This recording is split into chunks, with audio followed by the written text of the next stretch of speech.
Welcome back to Normal Island. I am Sarah Delau. I hope you guys had a great weekend and that your Monday has been super lovely. Tonight I'm joined by the wonderful Lewis Aaron. How are you? I'm all right, Sarah. How are you?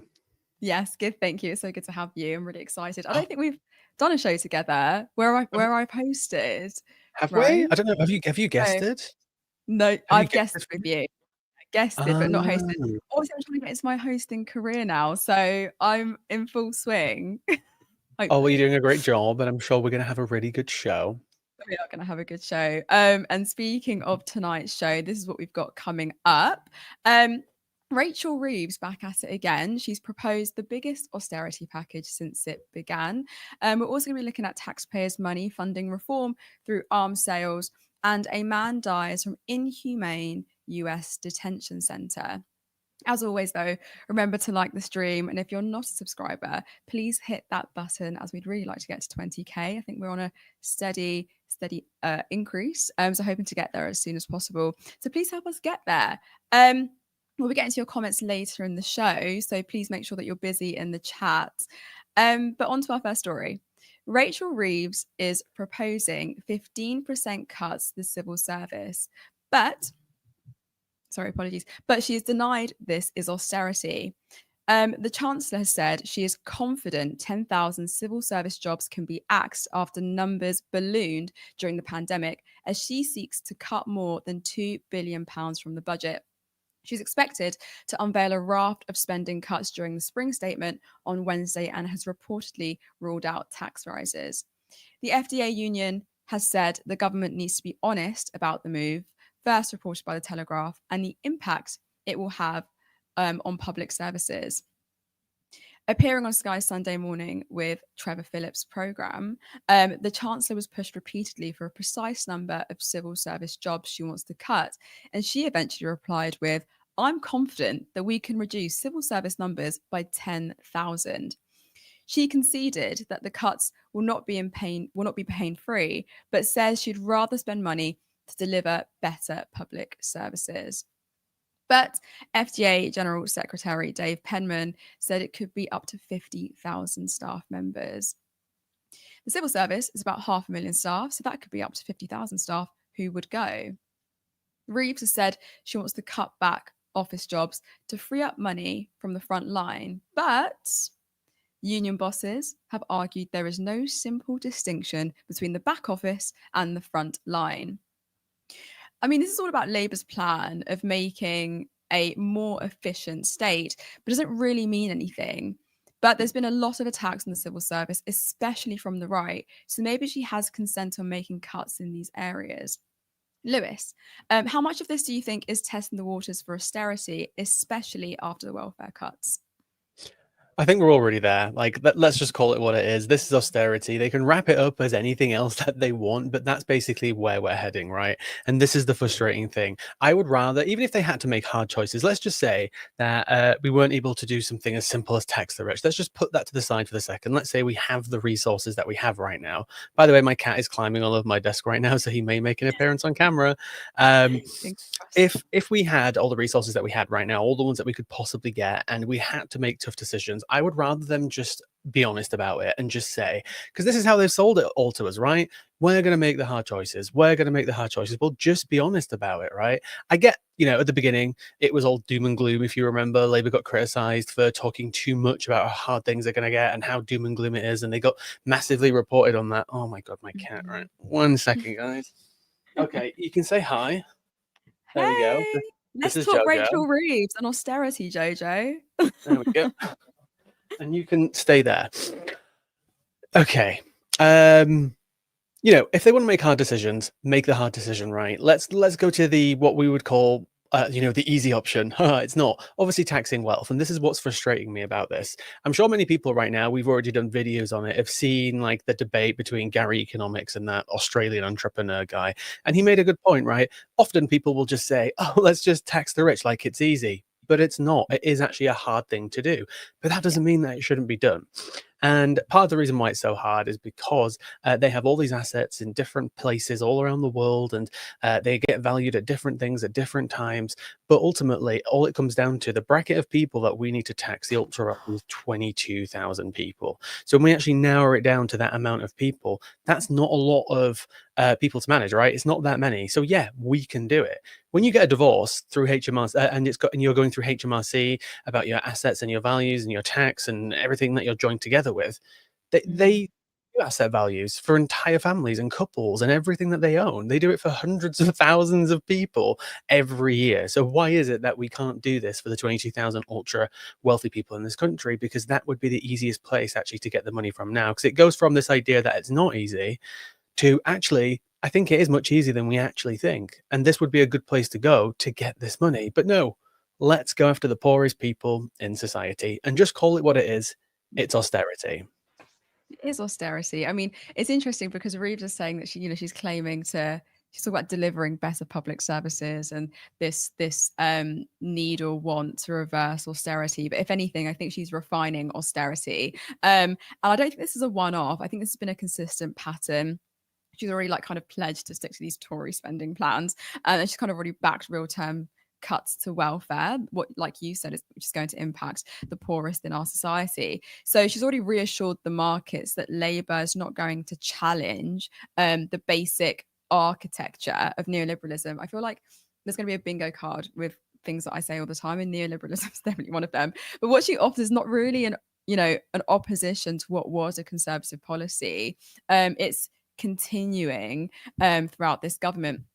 I think what she's proving now, every time I see Rachel Reeves just pop up on the news or in an article, I'm just like, this is the poster child for cruelty. She presents herself as highly educated, well spoken, apparently a woman for of the people, but she's fluent in the claims to be in the language of fiscal discipline, but she's utterly devoid of any commitment when it comes to social justice. You cannot say that you're part of the Labour Party, which is a party supposedly for the working people, but you're against those who are working people.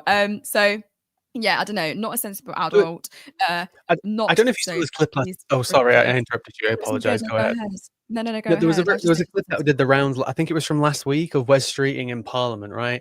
And he was making a jibe at some Tory, and he was basically like, "Oh, all the things that you wanted to do, we're doing them, and you know what? We're going further." And it was like this brag of we're more Tory than you, and it did the rounds, and a lot of people have commented on it. And this is where we are right now, right?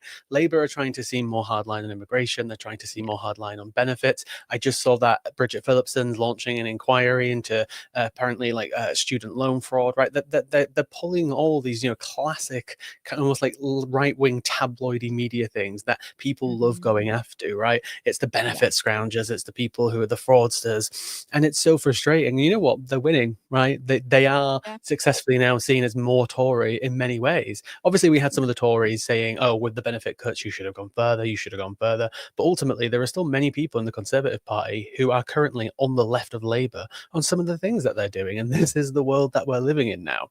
And they're going to Mhm. keep pushing this narrative. I saw somebody talking about on social media. There was an extract from a Guardian article, and it was about Morgan McSweeney, right? We all love Morgan McSweeney. And his whole shtick with this is that no matter what we do, no matter what happens, Labour voters will just come back to us at the next election because they don't want the Tories to get in. So essentially, we can do whatever we want because these voters are Mhm. just obviously going to come back to us. That's their plan right now. Let's just piss off everyone on the true left, and we know they're just going to come crawling back to us because they don't want the Tories or reform. That's their plan. Yeah, I completely agree with you. And I think it looks like a test balloon just for deeper austerity. Reeves, I think, no, I don't know. I think she's sort of like claimed that the term austerity is like somewhat toxic, especially after the legacy of a really really awful Tory government. So she kind of tries to avoid the label, but she's like quietly repackaging these policies as something that is other than that, but it's actually just being rebranded. Um, so yeah, I think the welfare cuts are kind of already signaling that Labour's willingness to embrace that same punitive consensus we've had kind of since being under 14 years of Tory rule is frightening. And it's these cuts, these civil service cuts, they're part of the same ideological push that we saw under a Tory government where they tried to make the state leaner and meaner, and more hostile to those who need it most. So yeah, I'm kind of really, really worried for our future, to be honest. Yeah, and obviously, people pose this argument of like, and I'm naive in this way as well. I hope it comes in the future that, we're less than a year in. These are the hard decisions. We can disagree with them. We can call them Tories. We can call them right wing. But ultimately, hopefully, maybe better policies will come further down the line. But what's also funny as well is that they're trying to do this balance, right? That we're tough, but by the way, we're doing workers' rights. We're going to build homes. But ultimately, almost like nobody's talking about it, right? Nobody's talking about the homes that are going to get built. Nobody's really talking about the bill that they want to pass to make it easier to build things. Nobody's talking about the workers' rights bill that much, really, because I don't think anything in it is that really significant, or they have a messaging issue on those types of things. If they want to go out there and try and be more tough and be more right wing, that's their prerogative, right? We'll criticize them on it.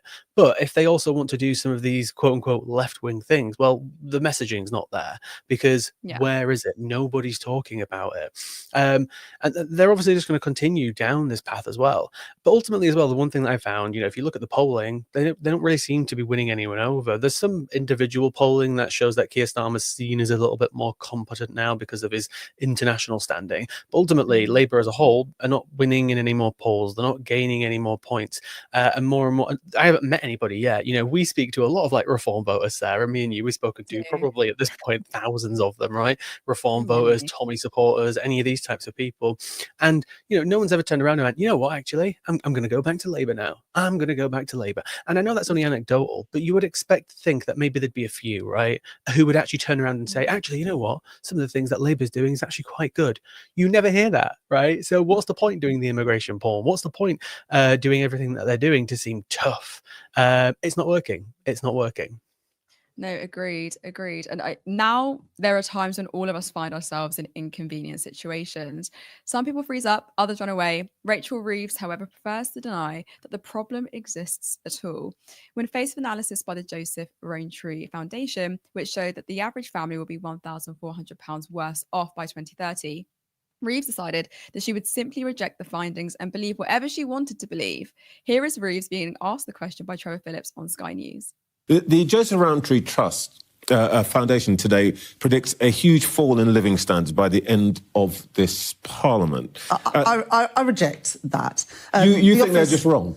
I reject that. And the Office of Budget Responsibility will set out their forecast this week. Living standards in the last Parliament were the worst ever on record. The Office of Budget Responsibility forecast in October that living standards would increase at double the rate in this Parliament as they did in the last Parliament. They'll set out their updated numbers this week. But if you look at wages at the moment, wages are rising today at twice the rates of inflation. That is very different from what we saw under the previous government. Absolutely ridiculous. I reject that. I reject that. I repeat, I reject that. I mean, Lewis, at what point do we just say they know that these austerity policies will make people worse off? And when it comes to welfare cuts, potential deaths as well, actually, yet knowingly push it through. Surely they can't claim ignorance when so many have been sounding the alarm. Yeah, I think one thing that they're relying on, obviously, the NHS is a trusted institution. Most people love it. They cherish it, right? And I think they're hoping, because I think, if I remember correctly, like the funding around the NHS is safeguarded, right? It's not going to be cut. And there are certain departments as well which aren't going to get any cuts.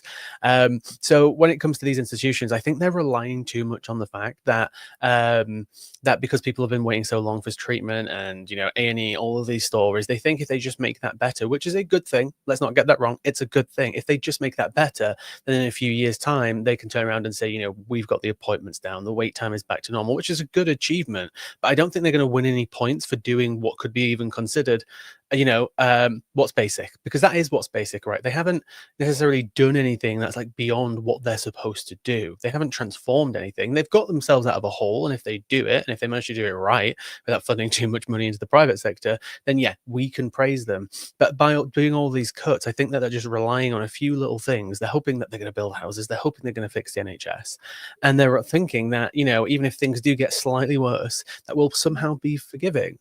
But I don't think we will be. No. And again, what is frustrating is that, they won with a huge majority. And they were so scared of the right-wing media saying that, if we said we were going to put up taxes, we would somehow lose the election. I don't think that would happen under any reality. If they would have just been honest from the beginning, and maybe I'm talking from a point of privilege, right, because of my circumstances and how I live right now, but I don't think people would have cared as much if they would have put national insurance up by 1% and income taxes up by 1%. So they could have avoided all of this, because it looks worse on them to be going after poor people by not improving the living standard, by sticking to this idea of like, we said we're not going to tax working people. I don't tax me more. Literally put my taxes up by another percentage point. If it avoids all the disability cuts, if it avoids all these other cuts, I don't care.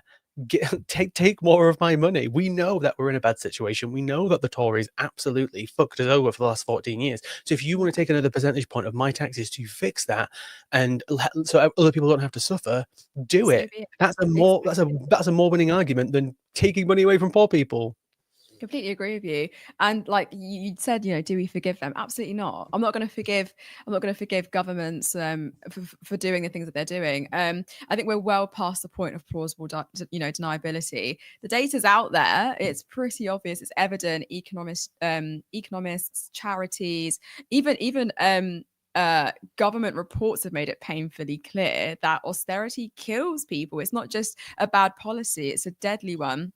So I don't think that a Labour government can plead ignorance, or any government can plead ignorance. Reeves and Starmer are kind of making a calculated political choice, and they believe it's more important to appear economically responsible in the eyes of the country and the media than it is to protect the lives and dignities of ordinary people. And that's what's kind of irritating me at the moment. So it's not a question of whether they know, because they certainly know. It's just whether they care. And right now, it looks like the answer is no. They don't care about the impact of a gutted social safety net. They know the link that happens between cuts and suicides, between sanctions and food banks, between underfunded services and avoidable deaths, and still they decide to push forward. That's problematic.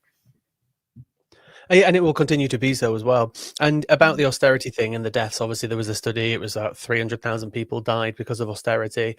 And again, I think I mentioned this last week. I can't even remember if it was on the show or somewhere else, but there's this thing called oblique intention. So obviously the intention of doing something is to I'm going to do this thing. This is my intention. An oblique intention is where you make a decision and the result isn't necessarily your intention, but you know it's going to happen, right? So that's an oblique intention, and that's a criminal thing under law. So what Rachel Reeves is doing is making an oblique intention. I don't think her intent isn't to purposely take money away from these people so that they will die, but she knows that if she does, people will die. So therefore, this is oblique intention, and under criminality, that is killing people. It is criminal. And this is what's frustrating about the situation. They keep going on about inefficiency this. What have they changed? This isn't inefficiency. This is just cutting money. What have they actually changed? Obviously, we can talk about NHS England. That's still not going to happen for 2 more years. And we don't know how that's actually going to make things better. There are people saying it will. There are people who are saying it won't. But again, what else are they actually doing in terms of efficiency? Because NHS England right now just seems like a cut, because that's all it is, because we need to see the result of it. So right now, it's just a cut. This idea of them going AI this and AI that, where is it then? Where is it? Like, I haven't heard about it. I haven't gone to the hospital and my scans have been done by AI, or any of my diagnoses or tests or anything like this. Like, where are these magical efficiencies? You have to spend money on them, right? You have to invest. Exactly. You spend money. If you're making cuts, how are you then going to make these efficiencies if you're cutting the budget? None of it makes sense. None of it makes sense whatsoever. And they are not naive. They are not sleepwalking into austerity. They are charging into it eyes wide open. But on to our next story.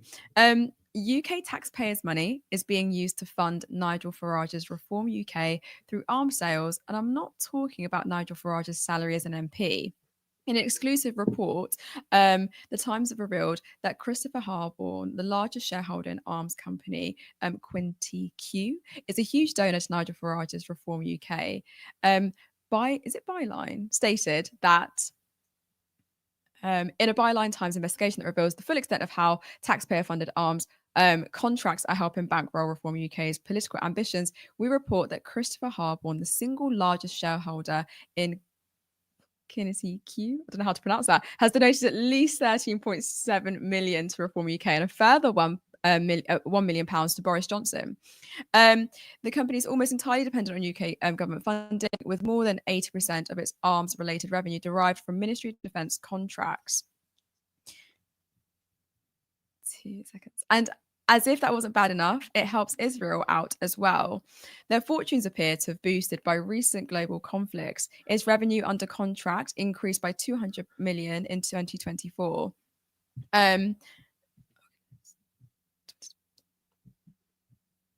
Compared to the previous year, a rise that coincides with intensified global arms exports to the Middle East and Israel. Critics argue this raises urgent ethical concerns, particularly given the Foreign Commonwealth and Development Office's own guidelines on military exports to repressive regimes. After Trump and Vance berated Zelensky and attempted to humiliate him in the Oval Office, the talk of European defence independence has led to more increases in defence spending being touted across Europe. It is important to highlight because Trump's attempts to divide the world are indirectly benefiting his allies, like Nigel Farage and the arms companies who back them. Meanwhile, their 2024 manifesto called for Britain to break away from the European Horizon Joint Defence Fund. On page 17 of their 2024 manifesto, Reform called to introduce incentives and tax breaks to boost the UK's defence industry. And now we find out that they are being paid massive sums by millionaire arms dealers who will directly benefit from increases in defence spending and tax breaks for arms companies. So, Lewis, let me ask you, what do you think that this tells us about Reform UK and what they might do to increase arms races around the world? Should the arms industry be entirely publicly owned and democratically controlled to help stop this kind of corruption? Oh, the thing is, the arms industry, everybody's literally connected to it. We have people in the Tory party, we have people in Labour. Luke Akehurst triggered, everybody's triggered in chat because everybody hates Luke Akehurst. He used to work for an arms lobby, the same company actually that Priti Patel worked for. There are all these connections. And obviously now Reform have their connections too. And this is the thing that we need to be careful about. I don't necessarily think it's about, whether things have to be public or private. I think it is just about who can donate and who can control things and who can influence things. And I think certain industries do need to be separated in lots of ways. And an example of that is actually Luke Akehurst. If anybody wants to, because they're, boring like I am, I check regularly what questions MPs submit to Parliament because they have parliamentary privilege. They can send a letter to the minister for whatever and ask for very specific information, and they have to give them it unless it's like covered by national security. And Mr. Luke Akehurst, or as some people like to call him, Nuke Akehurst, you can Google that. I'm not going to explain it.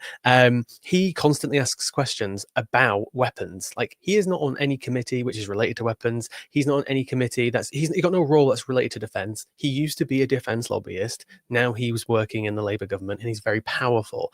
And all he does is submit questions to the government about the Apache helicopter or this type of arms system and all of this type of stuff. And I want to know, where is this information going? Why is he asking these questions? And you can ask these questions everywhere. And the same with Reform. The only reason why an arms dealer, an arms backer, an arms creator, whatever they're called, are going to be backing Reform, it's because they want something. And this is what it always comes down to.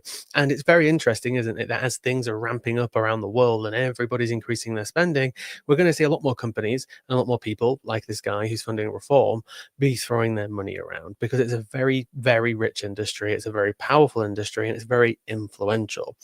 Obviously, as you said as well, like, Israel are going to benefit from this. People already knew that anyway, because Israel has a huge defense industry. And this is what happens when things change in the world. These people will always benefit from these things. I don't necessarily, again, think it's about making things public or private. I think it just comes back to taxing. Let's tax these people so much so they can't even fucking donate to these parties at such a length where they've got influence. And again, it's always about a deal. There is something that guy wants, and he will probably get it if Reform wins, because that's unfortunately how these things work. We should go back to Labour's plan. Let's remind people, Labour's plan, which they've gone back on apparently because of Lord Ali, according to some reporting, they were going to limit donations to £100,000. You couldn't donate more than that. So maybe if we talk about bringing those things back, we can actually get rid of the influence, or at least reduce it in politics. But until then, nothing's really going to change. Yeah, I think you're absolutely right, and that's really, really great points, to be fair. I kind of think what it highlights as well is that it exposes how state power is being leveraged to enrich a tiny elite under the guise of national security. And I think that's what worries me. And I do think it's a bit of a scandal, but it also highlights the structural feature of capitalism in its imperialist stage. And that's a frightening concept. But it is ironic that Reform UK are kind of behind this. Like as a political party, they always cynically talk about British independence and the importance of that from European defence funding, whilst taking money from weapons. I don't know.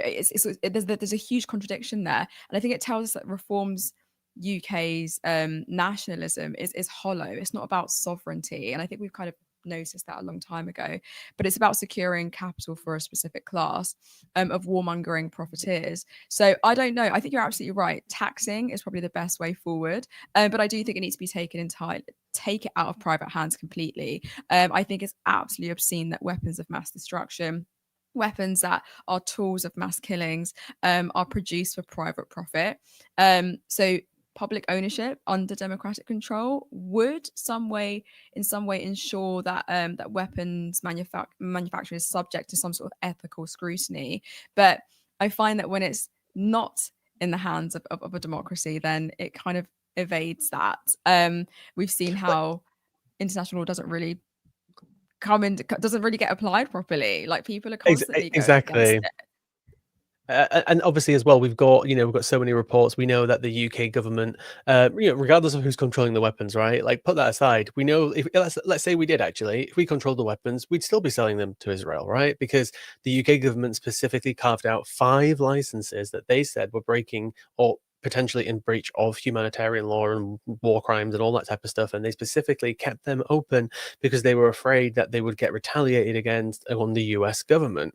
So it doesn't really matter, is it? We've had people quit government, we've had whistleblowers quit government because we continue to sell these arms deals, and we've got the intelligence to say they're using them to do bad things. Even when Anthony Blinken was obviously under Joe Biden's administration, there were people who quit, there were people who were whistleblowers saying that the reports that we're getting saying that Israel is doing very bad things, and they still kept selling the weapons to them.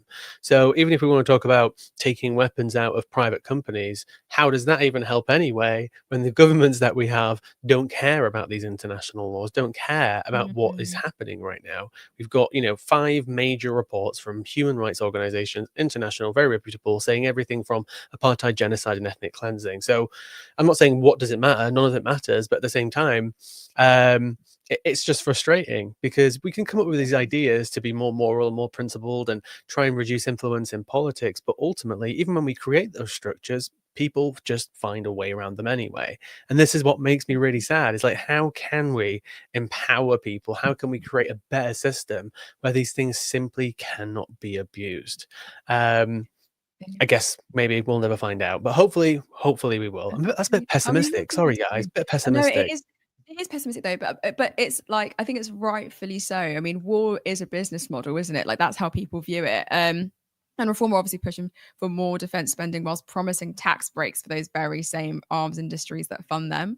So that's not policy. It's like plutocracy, essentially, telling us that these political movements on the right, and on the left at this point, don't really need to seize the state by force. They just need to capture those contracts and fund their propaganda with the spoils. And that to me is really, really concerning. And it isn't theoretical. Like we've seen again, do you know how to pronounce it, Lewis? Kinetic Q. How do you No pronounce idea.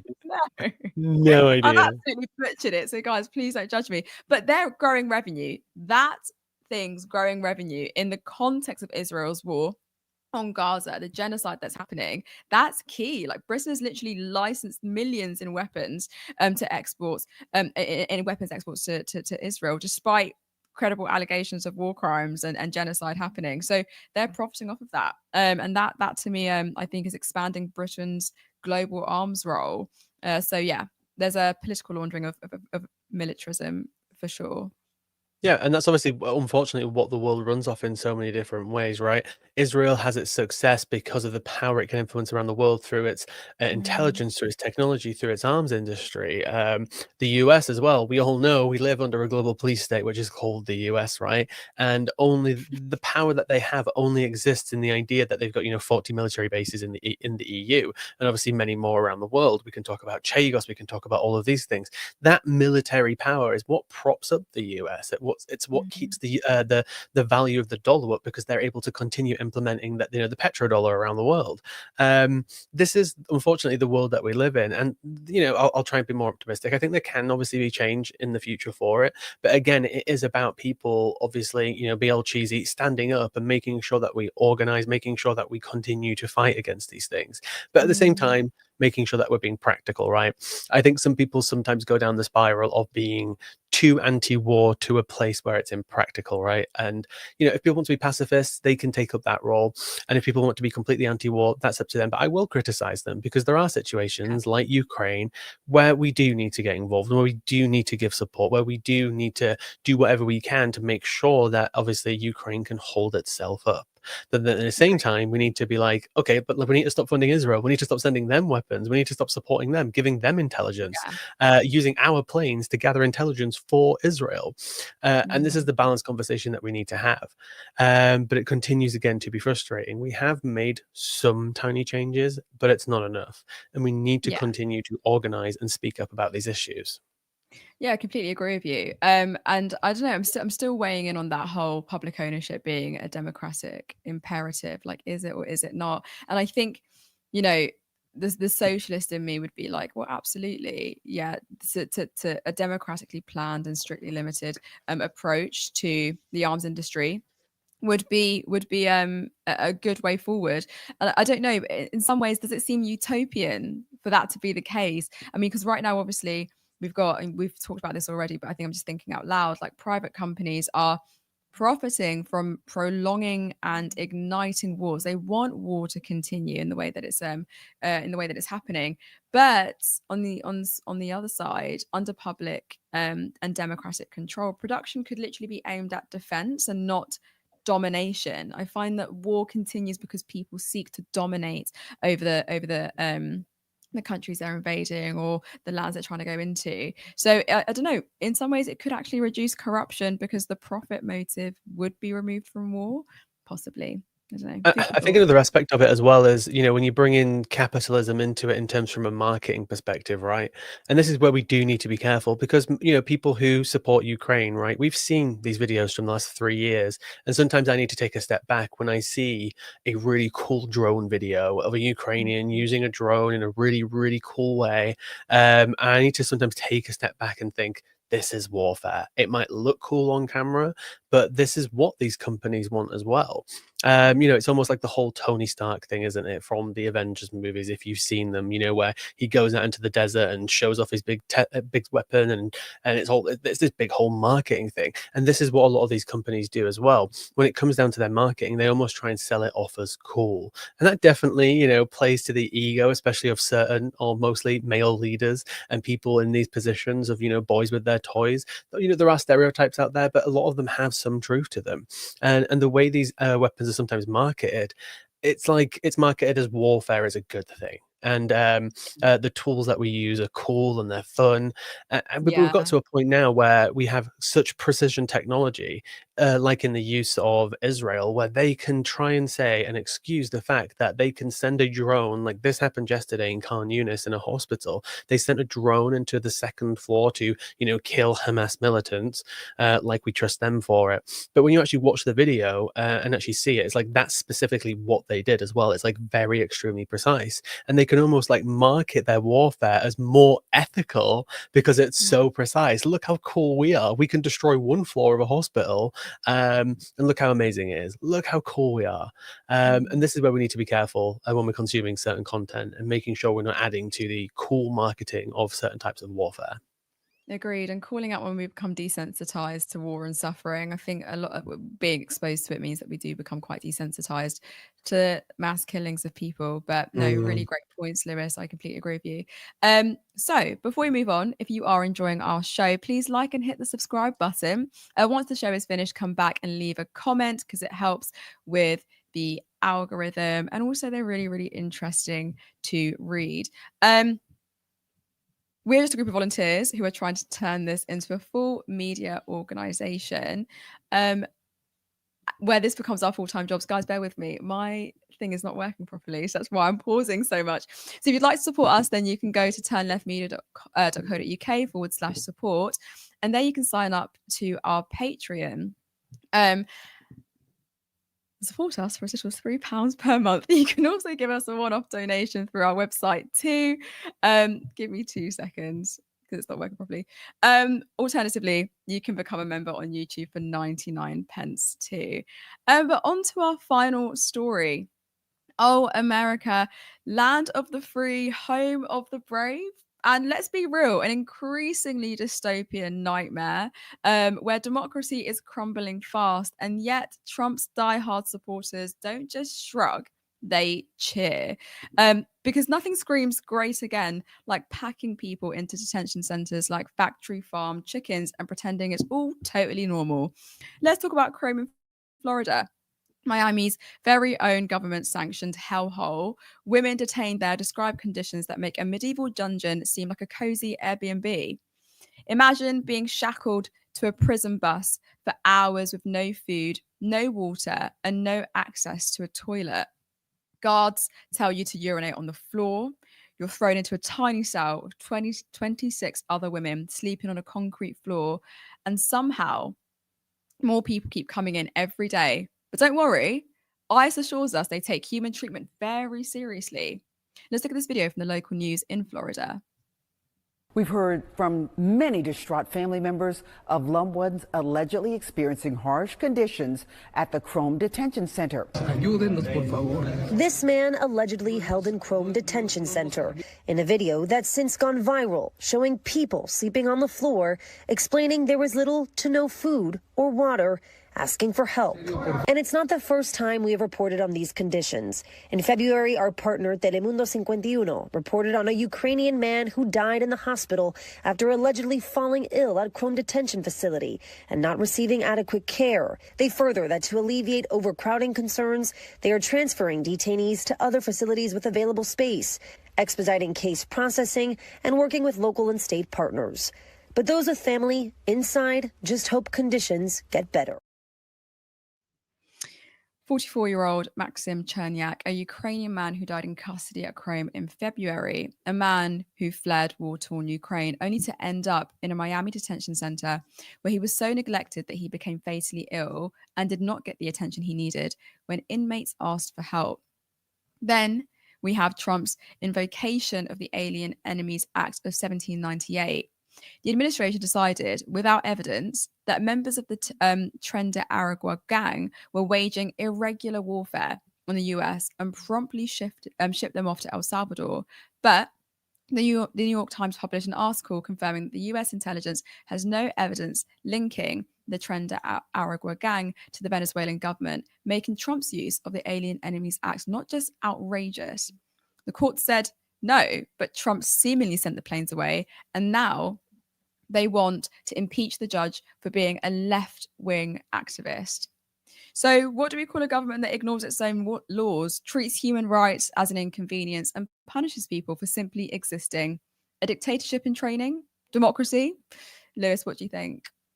Sorry, I was just looking at an update. So many things are happening right now related to this story. This whole thing is very scary. What was that? What's come up?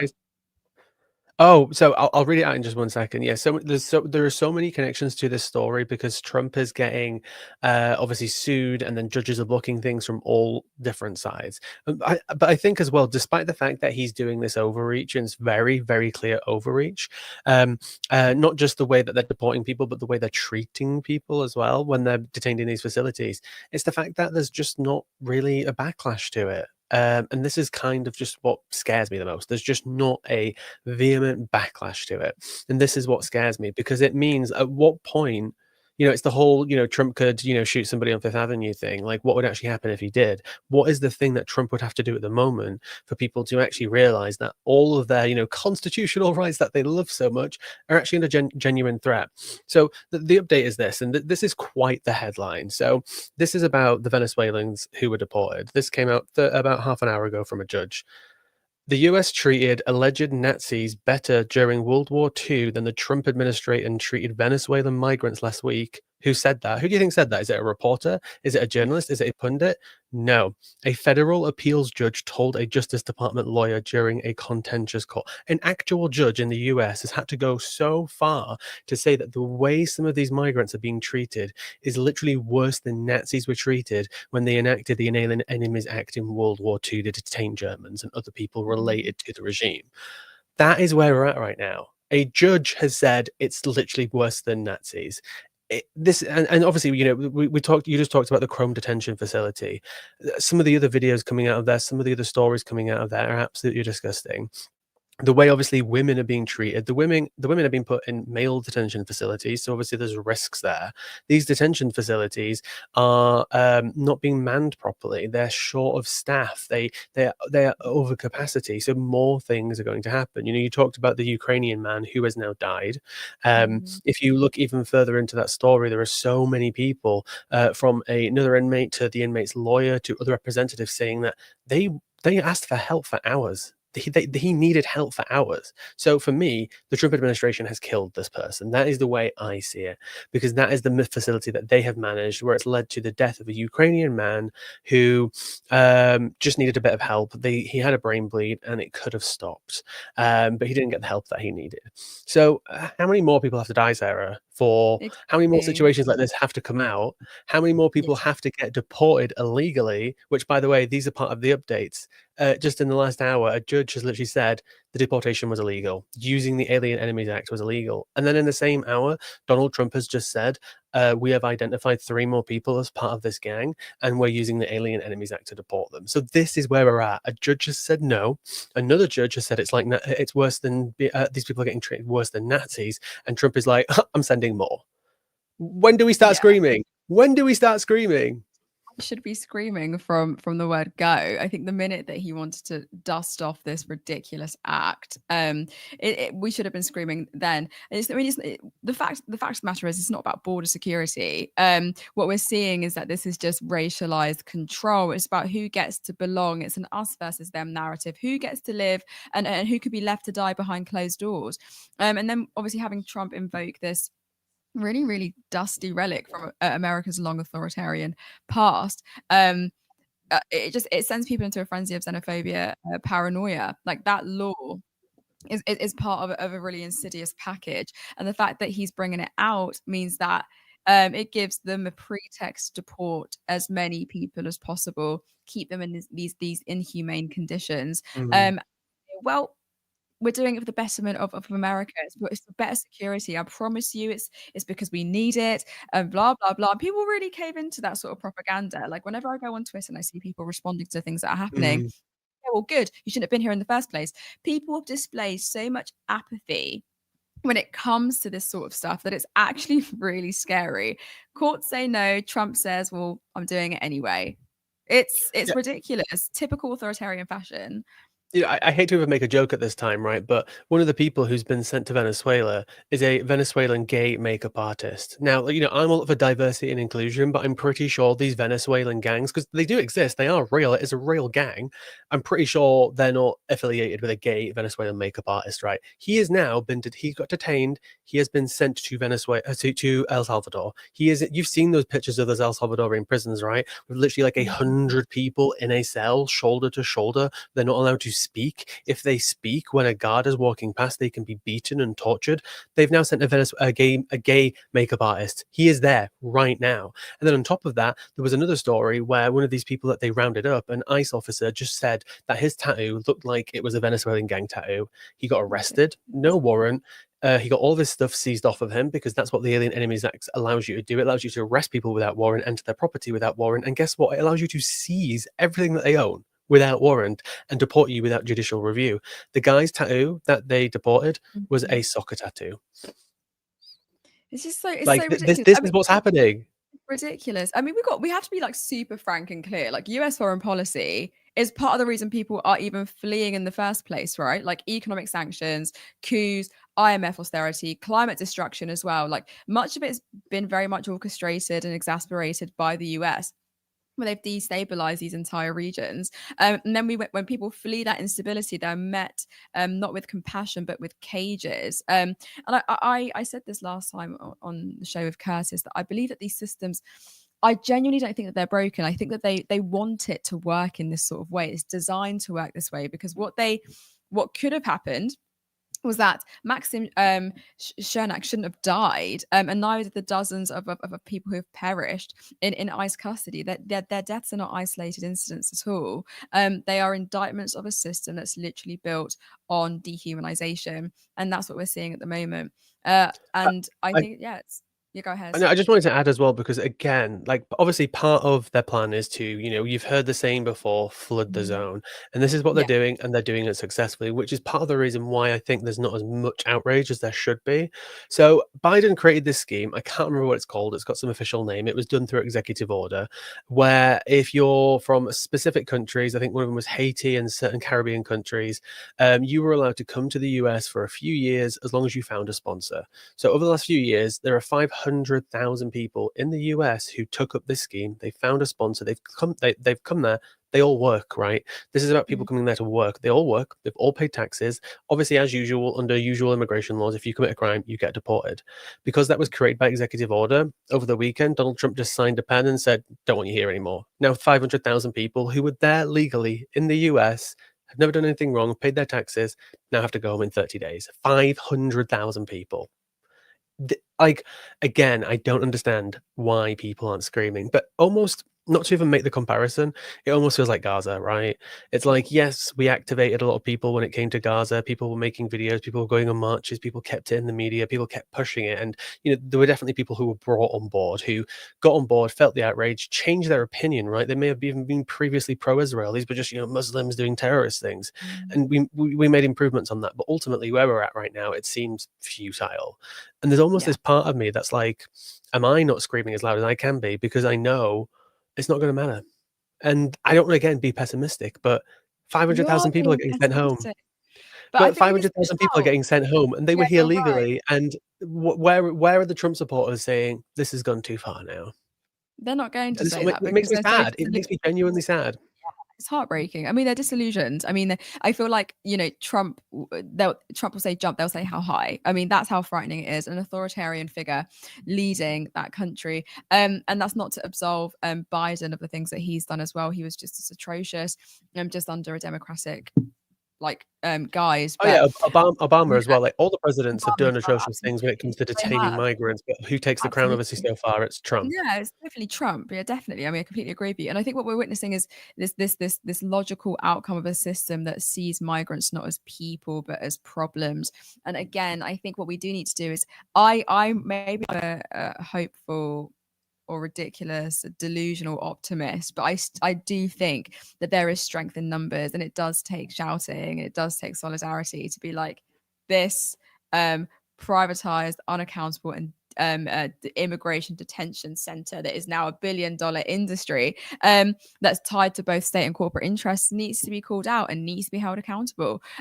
People cannot, like, the fact that these companies are profiting off of caging migrants as though they are these animals is disgusting. They are incentivizing mass detention and also now the killings of people. So I think we need to continue to call it out, continue to hold them accountable, and not be afraid to do so.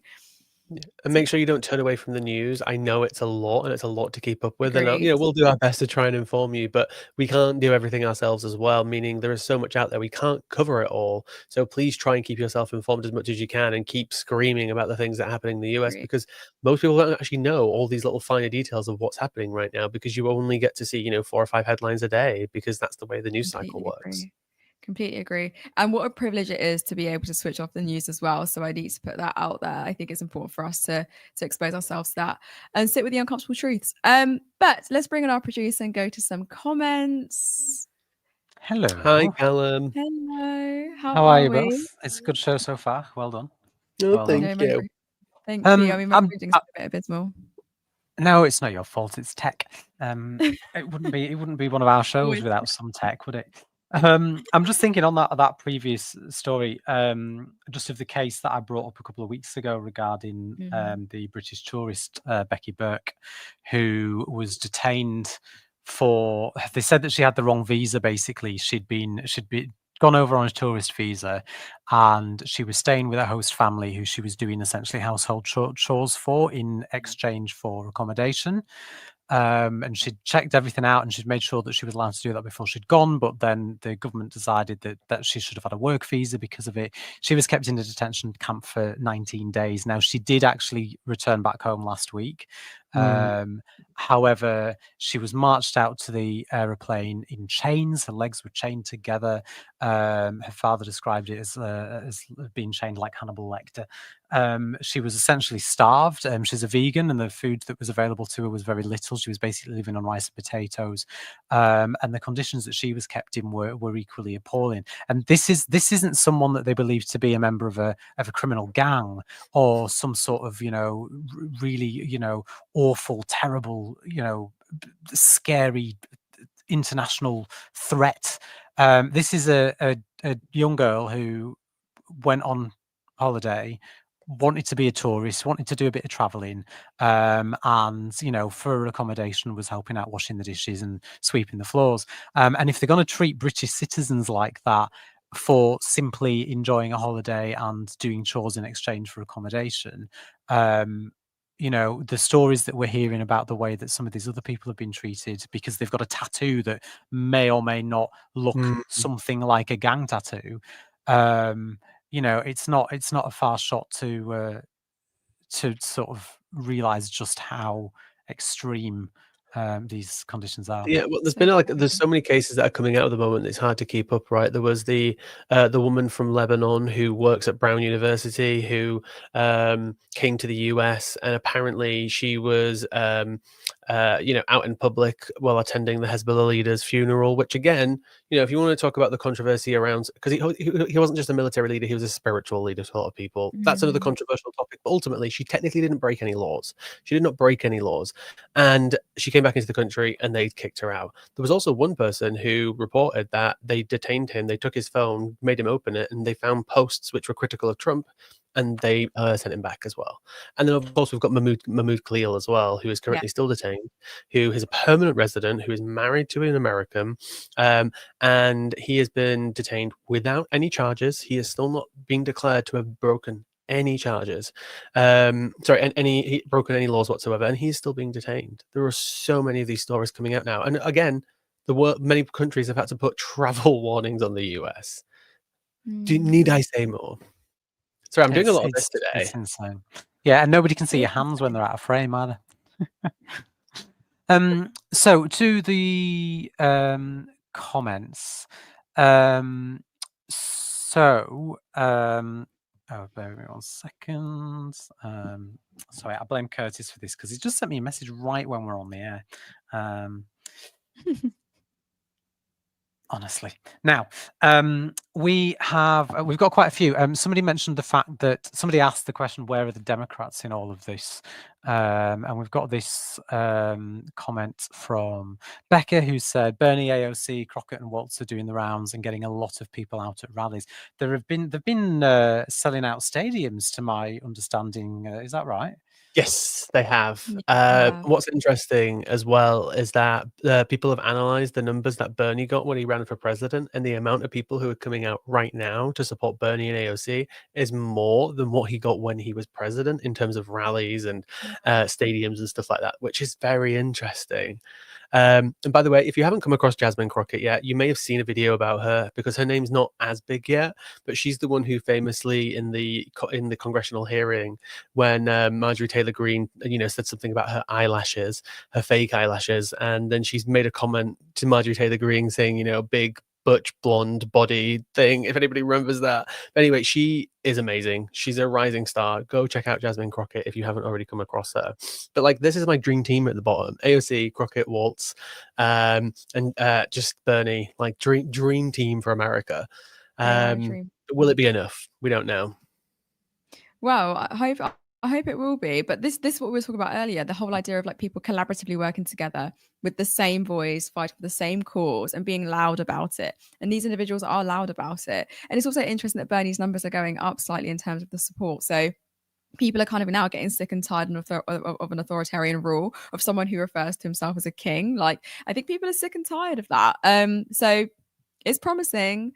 So hopefully more voices come on that side. You know, you shouldn't really make predictions based off of almost nothing, but it's not really nothing. But I do see a future within the next, I'm going to give it 6 months. I think there's literally going to be political prisoners. I think something is going to get manufactured. It's it's not a conspiracy theory. It's just me guessing that something is going to happen. The thing is nothing even needs to be. I was just going to say, nothing even needs to be manufactured. Trump will literally just say, they tried to criminalize me, so I'm going to criminalize them. He's already made it very clear before he got into power, that he wants to see those who, in his mind, went out of their way to carry out a witch hunt against him face the consequences of their actions.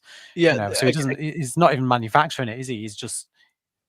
But again, there was another story as well. Again, it's just one of the thousands of stories that's coming out every week. A prosecutor at the Justice Department resigned a few weeks ago because she was instructed to open a grand jury to summon a grand jury to investigate Biden. And she was like, under what evidence? And they would just like find it. And she was like, no. And then she had to quit. Like, it's already in the works right now. So we don't even know what's happening behind closed doors. Of course they want to silence people. It's insane. Our good friend Zeke, MAGA don't have a soul. That's why they get angry when they are told to be more like Jesus. A little bit tongue-in-cheek, but I just thought it was funny given the Christian values that they claim to have. Let's not forget that Jesus would be in a detention center right now if he tried to come to the US, guys. He'd also be a left-wing activist socialist as well. Yeah, exactly. Very true. I was just going to say, go on. No, I was just going to say I was talking to I don't know if you've met him before, Sarah. He is a Black American Sudanese refugee who's brought up mostly in America, but he's also MAGA. He's on panels sometimes around TikTok. Thankfully, I've not come across him. I think I get triggered. But I was in a chat with him the other day, and I said to him, would Jesus be like pro-colonization? And he was like, oh yeah, under some circumstances. And I'm like, how is he talking for? And then I said, if refugees, Jesus. I know. I said to him, if refugees were coming over the border, what would Jesus say? And he's just like, you got to help. You got to put your own first. And I was like, where does it say that in the Bible? Where does it say love my neighbor in the Bible? I'm really confused. But I never go down the theological debates. But I do find it interesting because you're absolutely right. I mean, these policies, they racialize, they ostracize anyone who does not look like a quote unquote American.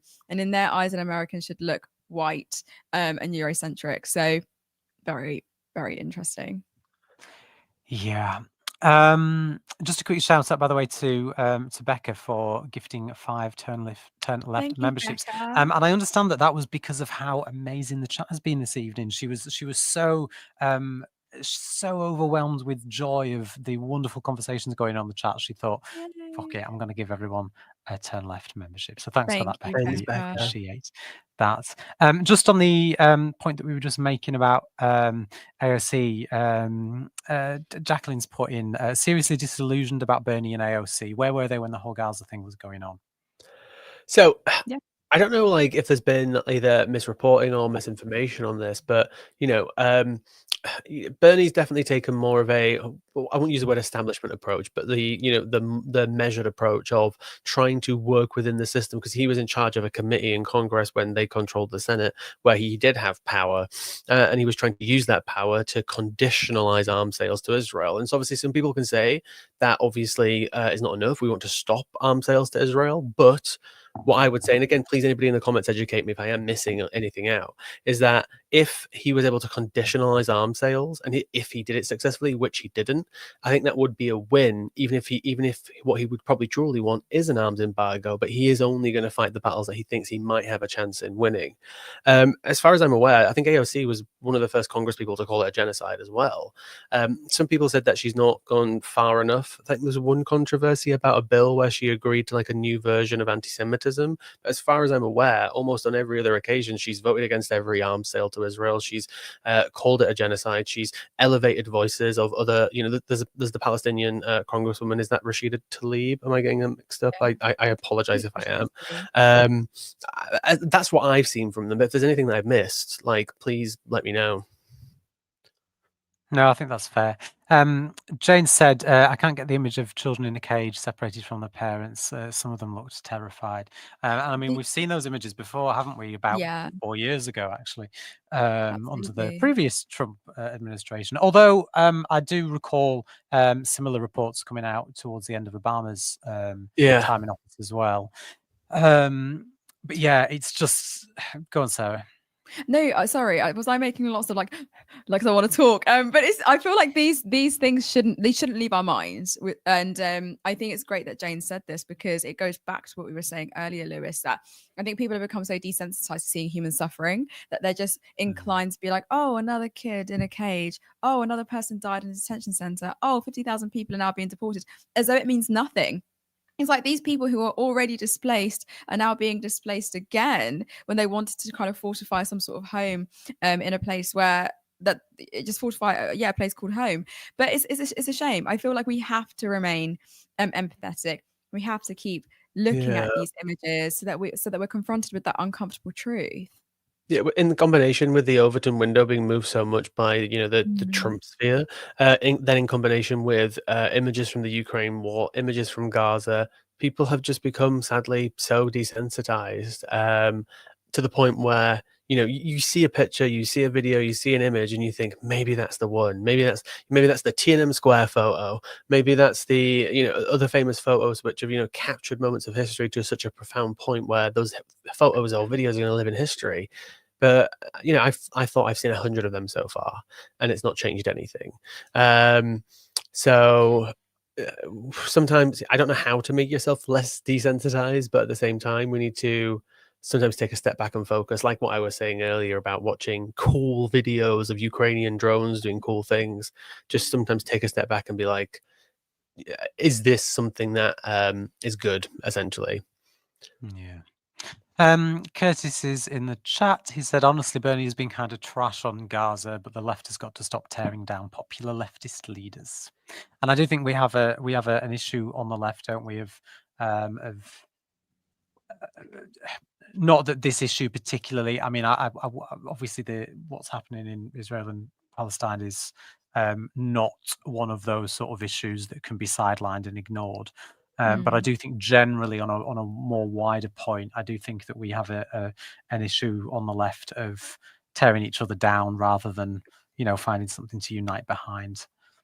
Yeah, it kind of comes back to purity politics, right? Isn't it? I've ran into quite a few puritanicals, and you almost need to be ready to compromise with certain things. If you think Bernie is not perfect on Gaza, like Curtis has said as well, which he has lots of drawbacks with it. It's about obviously it's not about compromising beliefs on anything, right? He's not saying he's not signing missiles like the way some senators did. He tried to make a difference. If people want to criticize him for not doing enough, I think that's fair. But we need to then take a step back and think about all of the things that he wants and about how we can work with those things. Where I don't think it's a point where you can, compromise your morals or ethics or purity. But we do have that problem, right? You can meet somebody who's like, oh, if you don't believe in X, Y, Z, that's it. Like you're in the bin. I don't want to talk to you. You're less than. I can't even associate with you. When ultimately there are so many things that we can work on together in the world. There's a lot to be achieved by working with people, even if you don't think they're perfect. It's about solidarity, but it's like you said, well, I guess I'm not willing to compromise on certain things, and maybe that's the issue. I think sometimes we can be quite individualistic, and I have critiqued the left sometimes. I mean, I'm on the left, but I've critiqued them on the basis that we can be so critical, and I think sometimes it does hinder our movement slightly, but there are certain things that I just won't compromise on. And like you said, Callum, I just won't sideline an issue that clearly cannot be sidelined. Particularly when it comes to this genocide in Gaza, I'm like, no, you need to be loud about it. You can't be a fence sitter, and you can't be trying to, kiss the asses of those who are causing harm, essentially. So, yeah, I think there's a way of going about things without the need to compromise ideals and principles. I've always brought up ever since that article was published from Jacob Rees-Mogg. I despise the man. I wish he was never elected a politician, and I hope he. Yeah, and I hope he crawls into a hole. But I was saying for the longest time that the government should not have the power to strip somebody's citizenship, Shamima, right, without judicial process, because that's exactly what happened. Every court case related to Shamima Begum was about if the government had the power, not about her actual case and the evidence against her. And Jacob Rees-Mogg wrote an article which specifically said we should not have this power. You should not be allowed just to strip people's citizenship because it creates a two-tier citizenship. I have no right to citizenship anywhere else, so I can't have my citizenship taken off of me, but other people can because they have dual citizenship or the potential to. So it's a two-tier citizenship system. And I agree with Jacob Rees-Mogg. If I was in Parliament, I would work with him on that, so we can take that power away from those people. Doesn't mean that I'm compromising anything to work with that person. Yeah, I agree with him on. I was going to say, that when you're agreeing with Jacob Rees-Mogg that things are a problem. Lewis, we've lost your video, by the way. Lewis. Oh, I don't know why. 1 second. It's all right. So while you're fixing that, let me have a look. So coming back across the pond, a little bit closer to home then. Well, just before we get on to Labour, Andy said, I totally understand being frustrated with politicians, but the alternatives currently available are scary. Agreed. And they really are scary. They are frightening. Goodness me, I'm scared. Justin said that no one ever talks about borrowing. Yes, cost is high, but borrowing can pay off. No Justice MTG. Helena mentions this, and she does talk about that. And what are your thoughts on that? So I don't know if it's because my camera got too hot because I didn't see the notification, or it just timed out or something. So if it goes off again, I'm going to switch to the webcam, just to let you know. It's all right. No one ever talks about borrowing money, Lewis. I think Lewis might be more well versed in talking about this. I feel like with economics, he's a lot more well versed than I am. Borrow money, yes, cost is high, but yeah, no, this is absolutely true, right? If you borrow lots of money for massive infrastructure projects, because that's how you have to finance them, you can't just use income tax for it or any other forms of tax. They can massively pay off. If you do a massive project like HS2 or massive motorways or just general large infrastructure projects, the amount of money that will bring to the economy is huge. I can't remember how much it was, but I saw a report recently which shows like how much the economy has grown in and around London just because of the 20 billion pounds that they spent on the Elizabeth line. Like, it does have a massive effect, which kind of also shows that the fact that so many places around the country don't have good transportation, mass transportation, like places like Leeds, where I'm from and where Curtis lives, it holds those economies back. It holds them cities back, because if you don't have really good infrastructure and really good transport, an economy can't grow, and industries can't grow. They can't transport things. People can't get around. You need to connect towns and neighborhoods and stuff to each other. So these are the projects that we should be borrowing for. I mean, I'm not the business insider. Like, I don't know. I'm not very, very well versed, but surely there is always like ROI, or like return of investment. Like, surely if we borrow, like, is that not basic like knowledge that if we borrow, that maybe then we'll reap the benefits of something in the future? Again, economics is not my strong suit. Like people like Helena, as I mentioned in this comment as well, No Justice is way better on these topics. But obviously, if you're Yeah. borrowing money to pay off your government bills, that's bad. But when you're borrowing money to do these massive, hundreds of billions of pounds infrastructure projects over a space of many years, that's what's good. And again, just random reports. I saw a report recently that talked about the fact that because the government implemented austerity, and then part of that was cutting back on so many of these projects, that actually stopped the economy from growing. They should have actually done the opposite of what they did. They should have borrowed loads of money and invested massively and quickly into lots of infrastructure projects, lots of economical projects, and that would have actually paid off further down the line. And they actually shrank the economy and slowed it down because they didn't invest in infrastructure for years. And this is the problem that we have now. We can't even get HS2 off the ground properly, guys. It's Yeah, the same. They true. talk about growth all the time. It's growth this, growth that, growth this, growth that. But when somebody suggests borrowing and actually investing, because if you invest, you get growth, and I don't do. believe that growth's the be all and end all. I really don't. And this obsession with growth, I think, is actually what's causing us a lot of problems. But borrowing can lead to economic growth if it's done in the right way and it's used to invest in infrastructure and in things that's going to generate more. Justin has also mentioned that he works in public sector. He said we've been cutting essential services for years and now handing things over to private contractors. This has never been about efficiency, just pure capitalist thinking. And I just want to take this moment just to remind every single person watching right now that when Rachel Reeves stands at the dispatch box on Wednesday and tells you that difficult decisions have to be made, she's not completely wrong. It is a decision. It is a choice. And austerity is a political choice. Difficult decisions do have to be made. But the brilliant thing about that is that it's a decision and they can make other decisions. They can make different choices. They could introduce a wealth tax on assets over 10 million, for example. But no, they're going to go after people on benefits. They want to go after the civil servants. They want to go after NHS workers. They want to go after some of the poorest and most vulnerable in society. And it is a political choice to do so. Do not let the Labour Party and Rachel Reeves on Wednesday tell you that they have to make these decisions because of the mess that the Tories left behind. Do not get me wrong. The Tories completely fucked us over, and I think we all acknowledge that. But austerity is and always has been, whether it was Cameron and the Lib Dem Tory coalition doing it, or whether it's the Starmer's Labour government doing it, austerity has always been a choice.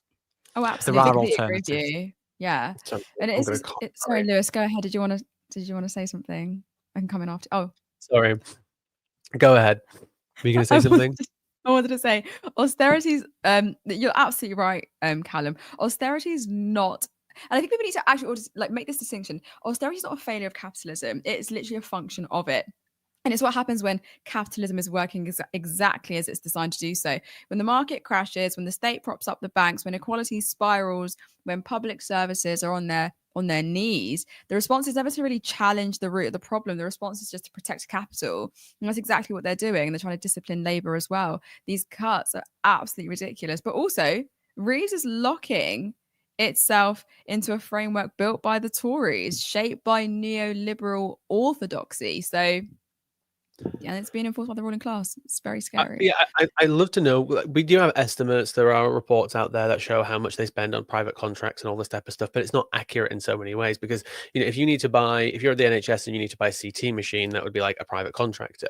But when you're actually contracting out just an entire service, like you own none of it, you're just paying for everything, the people, the staff, the facilities.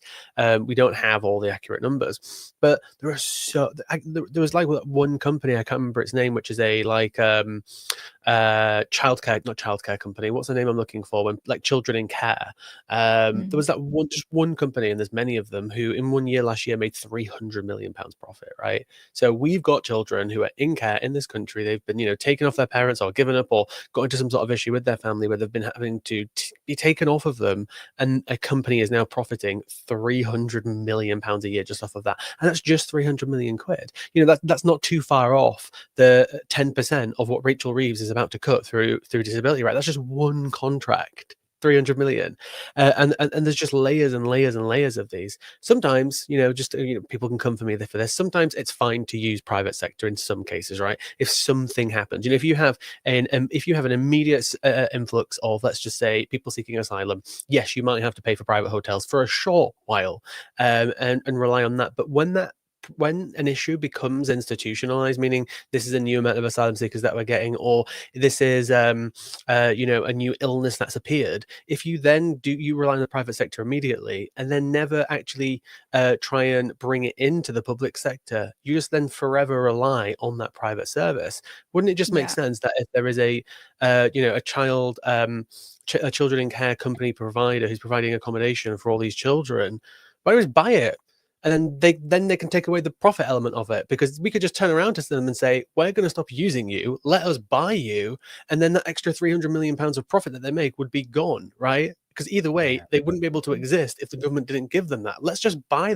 This is what I don't get. Why don't we just start buying up a lot of these facilities and contracts that we have, buy up the people who are attached to these jobs, because ultimately they wouldn't exist without us. So let's just bring them into the public. That's what's the word I'm looking for? Nationalize them. Let's nationalize all these services. It makes no sense to me. Of course, I don't Yeah, want to do it. but Lewis, have you not heard that word on the grapevine is that there's a massive black hole in the economy that was left by the Conservatives? Oh, fuck the black hole. They don't have the money. The only black hole was in to Rachel buy Reeves it. and Keir Starmer's heart. But also, I think we need to stop.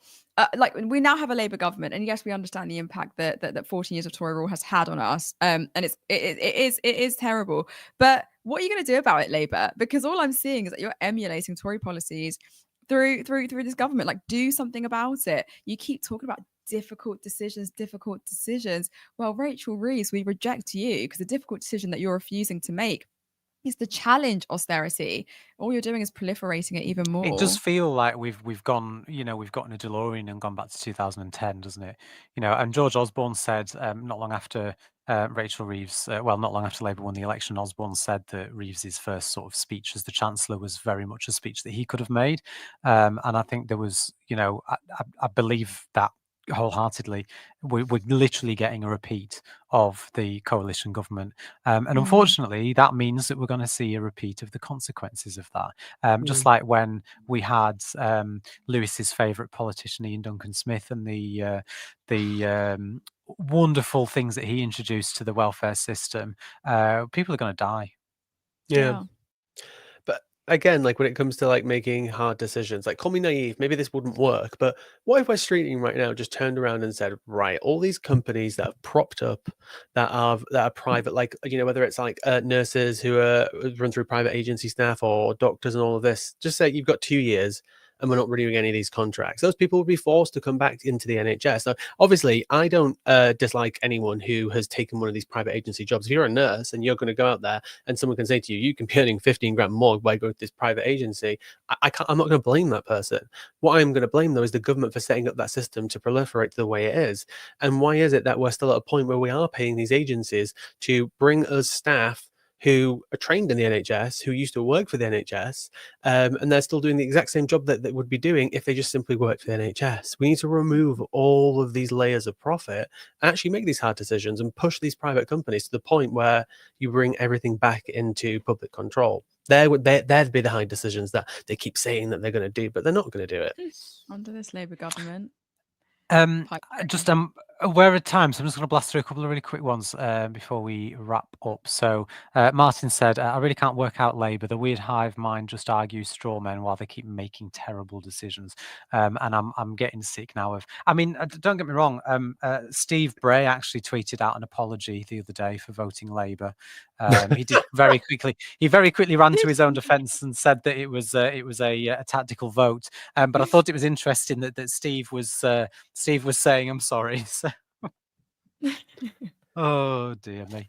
But I think it goes back to that point that I made earlier about Morgan McSweeney, isn't it? Like they're relying on the fact that if push comes to shove, we're going to vote Labour to keep the Tories out or Reform out. That is the push. Yeah. That like you know what? To an extent, they're right. I will vote for Labour to not let a Reform come in. But if the Labour Party are basically just the same as the Tory Party, am I going to, maybe vote for somebody else if I think the Tories are going to get back in? Why would I vote for Labour? Maybe I could, put my vote somewhere else with another party who might get some seats and then may be forced to go into a coalition with Labour. Maybe that's where I'm going to place my vote, right? Do you know what I mean? These are the risks that they're taking, and they're playing with fire. Just for time, sorry, Sarah. Natalie said Reeves' understanding of how to grow the economy is on par with her personality. Just doesn't exist. Yeah, I'd agree, Natalie. It's non-existent. We've also had this from Jane, which again, 8 Labour councillors in Birmingham have resigned. The local elections will give Labour a headache. And not only did they resign, they've not just resigned from the council, they've resigned from the Labour Party. So yeah, it's going to be interesting to see what happens in the May elections. And bear in mind, there's a by-election coming up in Runcorn. Stay tuned to Turn Left for that one as well. We're hoping to speak to some people in the area near the time and see what people are thinking on the ground. But we've got that coming up. We've got local elections in May. There's some other sort of odd random town council elections and things dotted about as well. It will be very interesting to see what happens. But let's not get too excited. We need to remember that the first set of elections after a general elections are always a little bit wobbly for parties in power. I just want to show the audience something. For the people who saw Jojo when he made an appearance earlier, this is where he's at now. Well, it's funny. It's funny that you should mention that because Jackie said, bringing in a cute animal for the clickbait. Good plan. Copy that with Jojo. Couple that with Zeke's everybody wants to be a cat, and I think I might go and turn on Disney Plus. But yeah, there's obviously been some other brilliant comments tonight, but we're just running out of time. So thank you to everyone who has commented. As always, we do love your comments. And please, when the replay goes up as well, please just drop back in and leave a comment and a like as well, just for the algorithm. We do. But yes, I can just add one more very quick thing as well. We're starting to obviously put out more social media content, so it's available obviously on Shorts or obviously on our TikTok or on our Instagram. So wherever else you follow us, please look on there. But if you go to our Shorts right now, we're putting out different stories from the show that are just unique to Shorts and short form content. So make sure you go look at those too. Absolutely. I just want to say thank you, Callum. Honestly, great comments and love your input as ever. Really Thank you. I will disappear again. Thank you. But I think it's been a really great show, really constructive. I just love having Lewis, love having Callum, obviously love Curtis and love Cog as well. They're amazing too, but it was a really great show. And that's all we really have time for. Thank you, Lewis, so much. You've been incredible. Thank you, everyone. I was just looking at more photos of Jojo just then. I'm obsessed. I'm like one of those weird cat parents. Go 10 to Jojo, and I want to thank you guys who tuned in, and of course thank you obviously to Lewis and to Callum, but please, I can't work my teleprompter today, so I'm just going to read from here. But remember to like this stream, and if you're not a subscriber, then hit that button. Tell a friend of a friend of a friend that we're trying to reach 20k. And if you want to see us grow, then head over to turnleftmedia.co.uk/support. There is a link there to our Patreon where you can support us monthly. But don't put yourself out. Oh, is Lewis still there? Sorry, I can't see. Oh, sorry. No, my microphone was still on. I just saw a headline where the Trump administration just accidentally shared US intelligence through a chat group with a journalist by accident. Like, they're so stupid. I'm sorry, my microphone was still on. They're so stupid, guys. Fine. God, that's a story for another day. Story for another day. It's carnage. No, we'll definitely talk about it this week. But yeah, thank you guys. But yeah, give us you can also follow the link, like I said, to give us a one-time contribution. Anyways, thank you. I'm Sarah Delau, and I'll see you guys next time. Support independent media. Support social justice that's there on social media. Thank you. Turn left.